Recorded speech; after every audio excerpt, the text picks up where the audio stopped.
প্রাণের পুজোয় প্রতিমায় চমক। হাবড়ার অষ্টধাতুর দুর্গা প্রতিমা তৈরি হয়েছে 150 কুইন্টাল অষ্টধাতুতে। সোনা, রূপো, তামা, নিকেল, ব্রোঞ্জ এসব দিয়েই তৈরি হয়েছে অষ্টধাতুর দুর্গা। প্রতিমা থেকে চোখ ফেরানো দায়।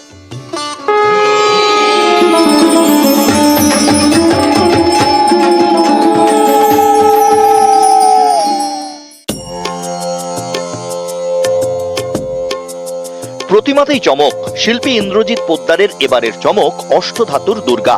11 ফুটের প্রতিমা তৈরি করতে পরিশ্রমও কম হয়নি। শিল্পী ইন্দ্রজিৎ পোদ্দারের সঙ্গে প্রতিমা তৈরিতে হাত লাগিয়েছেন সহশিল্পীরাও।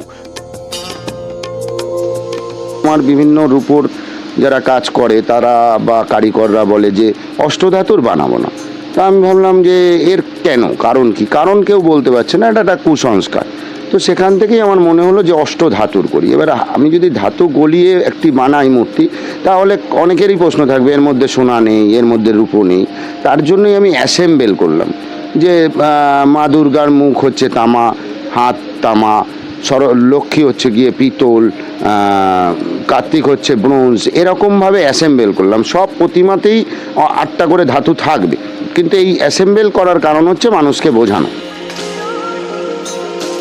প্রতিমা তৈরিতে শিল্পী ব্যবহার করেছেন বাড়ি ও গাড়ির বাতিল জিনিস। সাইকেলের চেন থেকে দোকানের পাল্লা, বাইকের ডিস্ক ব্রেক সবই ব্যবহার হয়েছে প্রতিমায়। পরিবেশ বান্ধব প্রতিমা তৈরির বার্তা দিতেই এই ভাবনা, জানিয়েছেন শিল্পী।